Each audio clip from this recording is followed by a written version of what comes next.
Amigos televidentes, ya estamos nuevamente de retorno en tu programa La Hora de la Educación por VHTV, Canal 3 de Cable Más y para el Perú y el Mundo. Estamos con el candidato Miguel Hilario, tratando el tema de la educación, para que todo el magisterio que esté pendiente entienda que llegar a la primera magistratura del Estado, qué es lo que va a hacer Miguel Hilario. Ya ha puntualizado cosas específicas y puntuales. Sí. Miguel, ¿qué tal? ¿Cómo estás? El Perú quiere saber, señor Miguel, ¿cómo está usted financiando su campaña? Bueno, aprecio mucho esa pregunta y justamente también esta tarde hablaba con unos líderes y lideresas de aquí, de Villa Salvador, y también compartía esa información con ellos. Mira, yo he trabajado con el Banco Interamericano de Desarrollo, he trabajado con UNICEF hablando de tema de educación, y mi promedio anual, lo cual ha sido declarado ya hace 2 semanas atrás, públicamente ha sido un promedio de 300.000 soles anualmente. Entonces, actualmente en parte me financio, pero también tenemos a pequeños empresarios, medianos empresarios que nos dona con sus finanzas y también con su tiempo y nos están apoyando. Pero una cosa más, una cosa que nosotros estamos promoviendo es de que esta campaña tiene que ser una campaña del pueblo. ¿Por qué? Porque nosotros no queremos claudicar a las transnacionales que solamente vienen para hacer los contratos con los primeros 6 candidatos y ellos queden amarrados, si es que ganan. ¿Y quiénes son los que designan para el Ministerio de Economía y Finanzas? Uno de ellos. Por eso nuestra campaña va a ser levantar fondos desde el pueblo para que el gobierno de Miguel Hilario sea un gobierno del pueblo, para el pueblo. Ok, señor Miguel, es bueno que eso lo aclare para el Perú, porque en algunas entrevistas se le estuvo preguntando esto y usted reincidía con la misma respuesta, que usted se estaba autofinanciando y que estaba esperando quizá alguna ayuda, pero no había un monto. Ahora por lo menos ya nos dio el monto preciso, más o menos, ¿no? Pero también una cosa más, mira, ya el 7 de enero hemos hecho también público nuestra finanza. Hemos recibido como 123.000 soles y también hemos gastado, y yo creo que la próxima semana viene la otra oportunidad para esclarecer cuánto hemos recibido y cuánto estamos gastando. Claro que sí, es lo ideal que se aclare todo esto para siempre ir, ¿no?, por un buen camino. Y ser transparente sobre todo, ¿no? Exactamente. Sí. Señor Miguel, ahora que estamos hablando de educación, vamos a meter un poco el caso del el candidato también César Acuña. Él está siendo acusado, se presume, por falsificación de un título en un doctorado. Aún están viendo este tema. ¿Qué opinión tiene usted con respecto a eso? Mire, yo creo que cualquier candidato o alguna persona que quiere ser líder del Perú tiene que tener siempre la verdad, la transparencia. Y yo traigo justamente ese tipo de liderazgo: transparencia, honestidad y una comunicación abierta con la población. Yo creo que el señor Acuña tiene que decir la verdad a la población, si es que ha plagiado o no ha plagiado. Entonces, si es que nosotros estamos hablando de una educación de calidad, es importante la transparencia y la verdad. Y todos los maestros y maestras del Perú que nos están escuchando, no tienen mi compromiso justamente para yo poder hacer una alianza estratégica con ellos para levantar la educación de calidad en nuestro país. De ser el caso que el señor César Acuña se compruebe que sí ha falsificado esto y se le retire de la candidatura, ¿qué opinión tiene usted? ¿Qué es lo que propondría? ¿O cree usted que subiría un poco más en las encuestas? ¿Esto le ayudaría? Bueno, yo creo de que, sin la renuncia de nadie, mira, nosotros en octubre, dejó la encuesta de CIT, teníamos 1% en Lima y Callao. Aún esas condiciones es que hay un establishment, que significa los grandes grupos del poder en el Perú que han decidido de que solamente hay 6 candidatos y están obligando a la población para que escoja uno de ellos. Pero la población es sabio, la población tiene una intuición política y no va a recibir esa imposición. Entonces nosotros, mira, ya la semana pasada, las encuestadoras convencionales nos daban solamente 0,2%, etcétera, etcétera. Pero la semana pasada salió una nueva encuesta que nos dio 1,5% a nivel nacional. Entonces estamos trabajando arduamente trayendo las propuestas en términos de educación, de seguridad ciudadana, en términos de una lucha frontal contra la corrupción y sobre todo cómo hacer de que nuestra economía pueda crecer nuevamente en nuestro país. ¿Para qué? Para que tengamos recursos para levantar el sueldo de los maestros en el país. Ese tema de los maestros, que es importante, el sueldo que quedó pendiente en el bloque anterior, ¿cómo? ¿Cómo es que? Porque no es fácil, sencillamente decimos, le vamos a aumentar el sueldo. La pregunta es, ¿no? ¿Cómo se va a aumentar el sueldo? Bueno, es que hay que entender de que cuando hablamos de educación, el sueldo es un componente importante, muy importante, pero sobre todo está amarrado a la calidad de educación. Mira, yo hablaba con una maestra en Trujillo hace un mes atrás y me decía, mira, yo soy de Trujillo, pero vivo en otro lugar. Mira, ni siquiera me alcanza para comprar un libro. O sea, ¿cómo yo puedo tratar de superarme para hacer mi curso de maestrías o de doctorado si es que a la justa me alcanza esto? Entonces, justamente, para poder empoderar a las maestras y maestros del Perú, que sí son llamados para enseñar, que sí son llamados para impartir conocimiento y llevar a nuestra juventud a la mejor educación del mundo, primeramente tenemos que nosotros dar un salario digno, pero más que eso es un empoderamiento. Y la primera cosa que nosotros vamos a hacer es justamente crear un fondo fiduciario educativo para que los maestros y maestras del Perú tengan beca completa para hacer sus maestrías y doctorados en el Perú y hasta fuera del país. Queremos aclarar algo. En realidad, la ley de reforma magisterial tiene como fondo un objetivo muy importante, que es la meritocracia.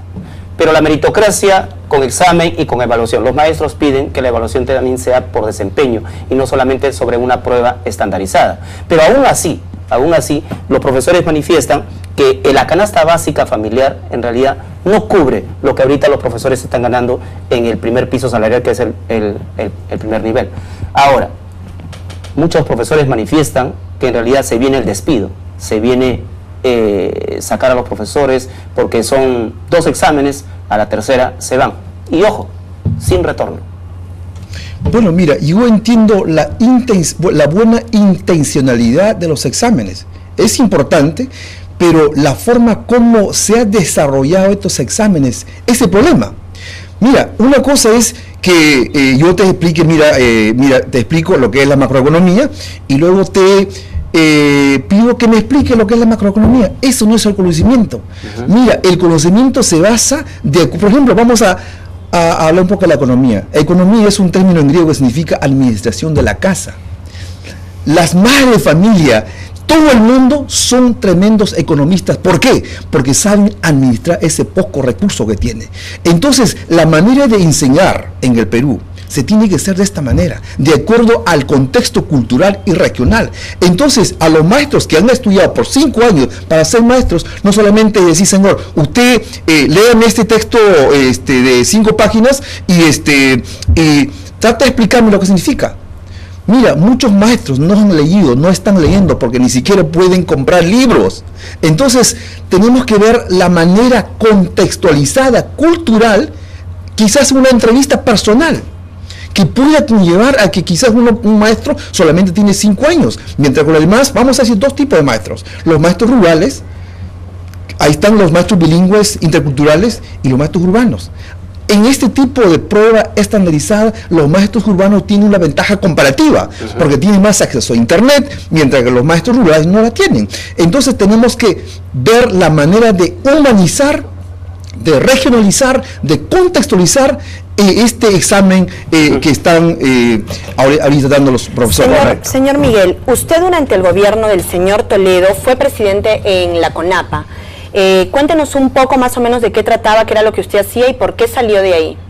Mira, yo conocí a Toledo justamente cuando era estudiante de posgrado en Stanford y él había creado una comisión nacional de pueblos andinos, amazónicos y afroperuanos, porque como ustedes saben muy bien, los grupos étnicos y los afroperuanos han estado históricamente marginados en nuestro país, ni siquiera tenían la voz.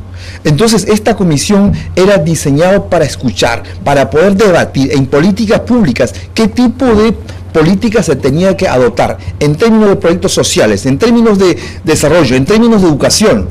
Entonces, pero había un problema. El problema era de que había gente del partido que se había metido en la CONAPA y era gente ni siquiera calificado para dirigir dicha institución. Yo hablé con Toledo y dije, presidente, mira, tenemos que nosotros reestructurar esta institución. No lo hacía, yo presenté mi carta de renuncia y recién al día siguiente, con un decreto supremo, se había reestructurado. porque como presidente de la CONAPA yo solamente dirigía las sesiones, pero una persona, la secretaria ejecutiva, que estaba encargada de ver los gastos y operaciones de la institución, pero yo reestructuré esta organización y hemos cambiado de nombre. Antes era una comisión y en mi administración lo hemos aprobado para que sea un organismo público descentralizado que era INDEPA, y luego de esto renuncié y regresé nuevamente a California para estudiar, bueno, para concluir mis estudios de posgrado. Vamos a entrar ahora a la parte del tema de la seguridad. Sabemos que el Perú se ha convertido en un país bastante inseguro. La delincuencia, la criminalización está avanzando de manera fuerte. Hoy en día ya no se piensa si solamente son personas adineradas, si son empresarios. Hoy en día se sabotea y se coge a la persona más indefensa, sin tener en cuenta si son mujeres embarazadas, si son personas de la tercera edad, si son niños o si están en extrema pobreza. No importa, la delincuencia está arremetiendo. De llegar a la presidencia, ¿qué va a hacer Miguel Hilario con el tema de la seguridad? Bueno, durante el tiempo comercial hablábamos de que en el Perú cada 5 minutos una persona es víctima de un robo, de un asalto a nivel nacional. Entonces, mientras nosotros hemos terminado este programa, y hay varios hermanos y hermanas nuestras en nuestro país que han sufrido algún tipo de violencia. Entonces, nosotros dividimos nuestra propuesta en 2 ramas fundamentales. Uno es la parte técnica, táctica, y otro es el tema de prevención. Si me permite, quiero detallar un poquito esos 2 puntos elementales. Hay que entender, Miguel Lenca, de que la educación es un tema transversal, un tema integral en el país. No solamente la tarea de la Policía Nacional. Entonces, la primera cosa que nosotros vamos a hacer es dignificar, valorar la Policía Nacional. Actualmente, ser policía no significa nada. Tener la bandera del Perú, tener uniforme no significa nada. ¿Por qué? Porque el Estado no nos protege. Por ejemplo, un policía bueno puede matar a un delincuente y va a la cárcel. En segundo lugar, nosotros vamos a llamar a los licenciados de las Fuerzas Armadas, lo vamos a entrenar por 6 meses en temas de derechos humanos, en temas de derechos civiles y también en términos de procedimiento con la ciudadanía. Y estos agentes van a complementar a la Policía Nacional, pero también van a ser líderes en diferentes barrios donde ellos viven para poder sincronizar la inteligencia y también sincronizar las actividades que los delincuentes pueden hacer en ese lugar.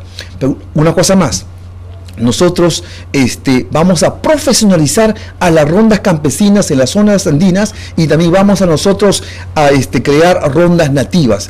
Entonces, todos estos elementos sincronizados en una gestión pública inteligente va a tener ya la lucha frontal táctica y técnica.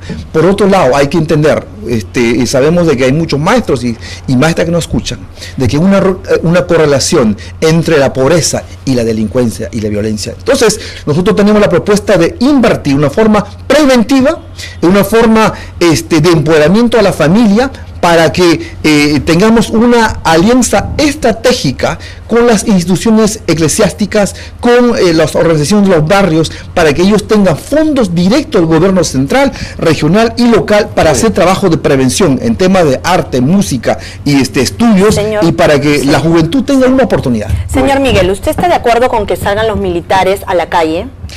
Yo creo de que es una propuesta populista porque los militares tienen otra función en nuestro país. Yo estoy de desacuerdo, por eso es que tenemos una propuesta más humanista, una propuesta que realmente va a traer la seguridad, la tranquilidad en nuestros barrios en el Perú. Con respecto a las rondas que usted dice, ¿esto no sería un poco apoyar la campaña que hubo hace un tiempo, Chapa tu Choro?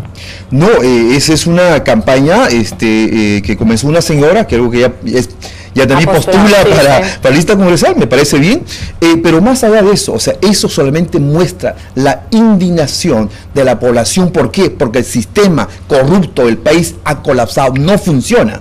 Entonces, pero la profesionalización de la ronda campesina tiene 3 vertientes.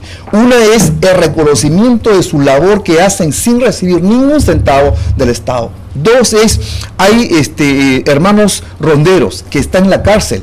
¿Por qué? Porque han chapado un choro y el choro salió de la carceleta y lo denunció por secuestro. Entonces tenemos que nosotros reestructurar para que ellos estén empoderados en arrestar y sacar evidencia y llevar esta evidencia a la Policía Nacional. Señor Miguel Hilario, yo quisiera que voltee un poquito la mirada y vea los niños que están en esa parte.